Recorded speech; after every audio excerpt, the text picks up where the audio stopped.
बोलिए राघवेंद्र श्री कायरी की जय।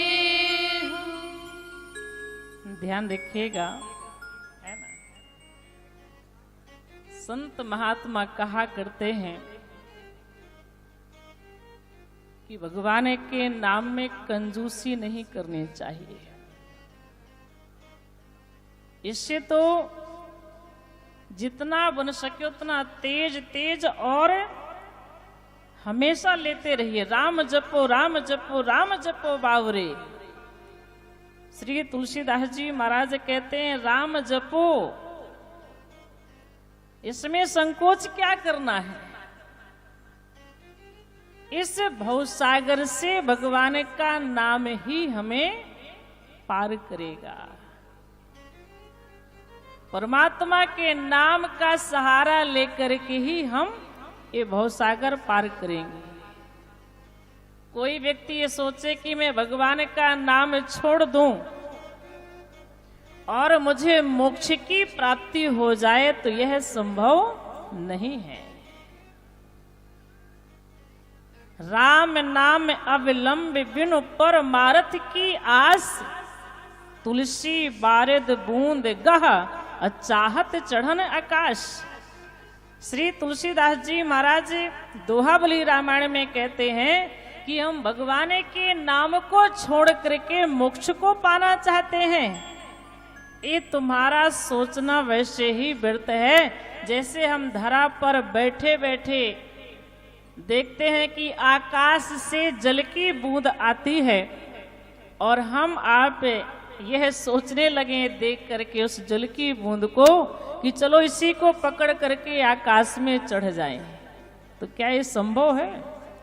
आकाश से आई हुई जल की बूंद को पकड़ करके आकाश में नहीं जाया जा सकता है, यह संभव नहीं है। इसी तरह भगवान के नाम का सहारा लिए बिना मोक्ष को नहीं प्राप्त किया जा सकता है। इसलिए भगवान का नाम खूब लेना चाहिए, दिन रात जपें। भगवान शंकर जी दिन रात राम राम जपते हैं। तुम पुन राम राम दिन राती, सादर जपहु अनंगे अराती। महादेव जी दिन रात राम राम जपते हैं, उसी में तल्लीन रहते हैं, उसी में भाव विभोर रहते हैं। इससे हम आपको भी शिक्षा लेनी चाहिए। तो बड़े भाव से हम आप यह सुंदर कथा श्रवण करें और बीच बीच में प्रभु के नाम का संकीर्तन भी करते रहें। आज कथा का प्रथम दिवस है। श्री रामचरितमानस एक ऐसा ग्रंथ है जिसे पढ़ने से, श्रवण करने से बुद्धिजीवियों को विश्राम की प्राप्ति होती है और जो साधारण लोग हैं वो जब पढ़ते हैं तो यह राम कथा उन्हें भगवान की भक्ति में रंग देती है और कलयुग के क्लेशों को हर लेती है। गोस्वामी जी महाराज कहते हैं कि बुद्धि विश्राम सकल जनि रंजनी, बुद्धि विश्राम सकल जनि रंजनी, बुद्धि विश्राम सकल जनि रंजनी। राम कथा कलि कल सुविभंजनी, राम कथा कलि कल सुविभंजनी, राम कथा कलि कल सुविभंजनी, राम कथा कलि कल सुविभंजनी। गोस्वामी जी महाराज कहते हैं बुद्ध विश्राम सकल जन रंजनी, राम कथा कलि कलसु विभंजनी। यह श्री राम कथा कलयुग के क्लेशों को हर लेती है, बुद्धिजीवियों को विश्राम देती है और साधारण लोगों को भगवान की भक्ति में रंग देती है। तो श्री रामचरितमानस का प्रारंभ गोस्वामी तुलसीदास जी महाराज इस श्लोक से करते हैं। सर्वप्रथम गोस्वामी जी महाराज ने माता सरस्वती जी और भगवान गणेश जी की वंदना करते हैं। वंदे वाणी विनायको। किसी ने कहा कि शास्त्र बताते हैं कि जब कोई भी अच्छे कार्य की शुरुआत की जाती है तो भगवान गणेश जी की पहले पूजा की जाती है, ऐसी मान्यता है। प्रथम पूज्य हैं भगवान गणेश। तो जब गोस्वामी जी महाराज इस ग्रंथ की रचना करते हैं तो मंगलाचरण में उन्होंने पहले माता सरस्वती जी का नाम लिया, बाद में भगवान गणेश जी का, जबकि पहले गणेश जी का लेना चाहिए था। ऐसा क्यों? गोस्वामी जी महाराज ने कहा मैं पहले माता सरस्वती जी को प्रणाम करता हूं, बाद में गणेश भगवान को। क्यों? इसलिए कि गणेश भगवान प्रथम पूज्य देवता हैं। यह ज्ञान हमें कहां से प्राप्त होता है? यह ज्ञान हमें कहां से मिलता है? यह ज्ञान हमें माता सरस्वती की कृपा से मिलता है। जब तक माता सरस्वती कृपा नहीं करेंगे तो हमें कैसे पता चलेगा कि कौन देवता प्रथम पूज्य है, कौन बाद में पूजनीय है? एक ज्ञान तो माता सरस्वती से प्राप्त होता है। इसलिए मैं पहले माता सरस्वती की वंदना करता हूं, बाद में भगवान गणेश जी की।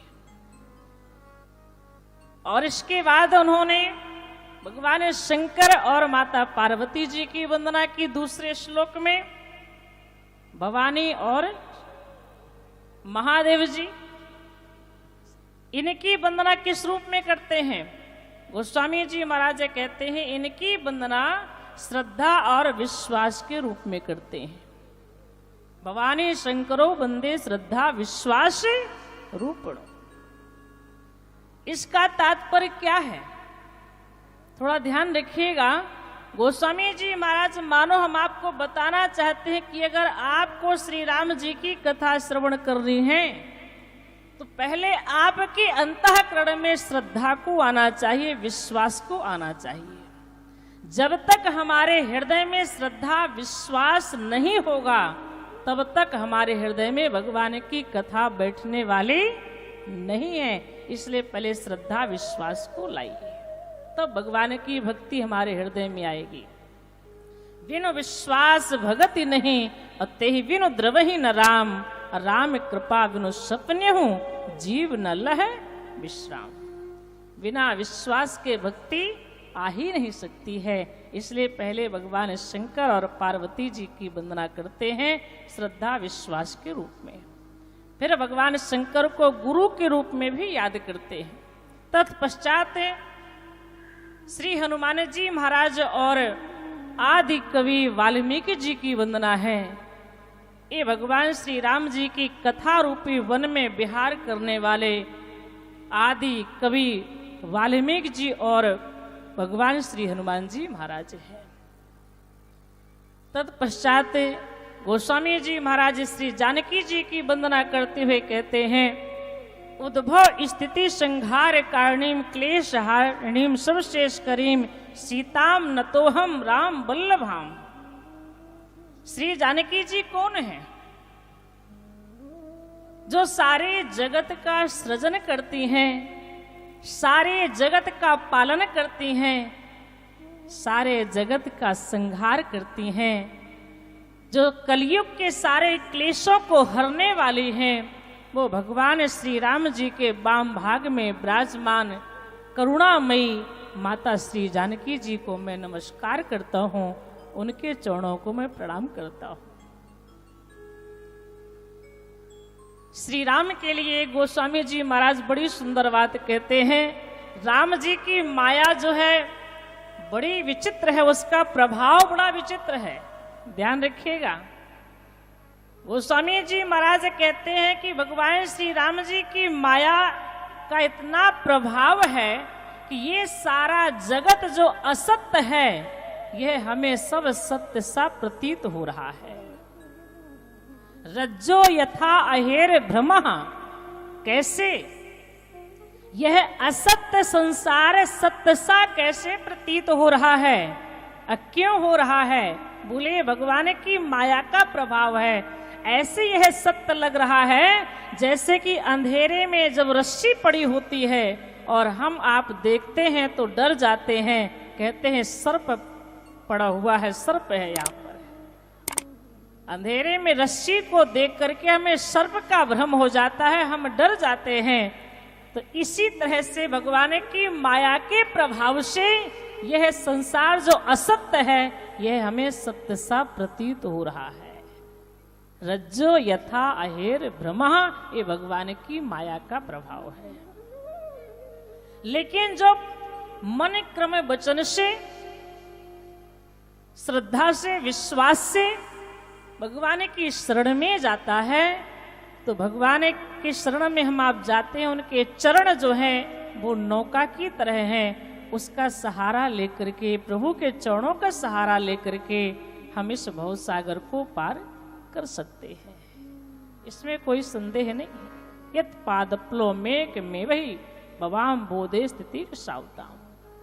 भगवान के चरण नौका की तरह है।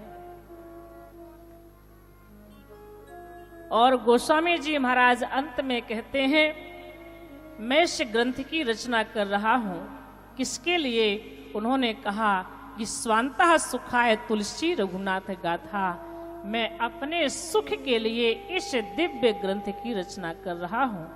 आप लोगों को अच्छा लगे तो आप लोग भी पढ़ लीजिए, और नहीं अच्छा लगे तो कोई बात नहीं है। अच्छा लगे तो कहीं सत्संग में राम कथा कोई सुनाए तो जाकर सुन लीजिए, और मन को ना भाए तो कोई बात नहीं है।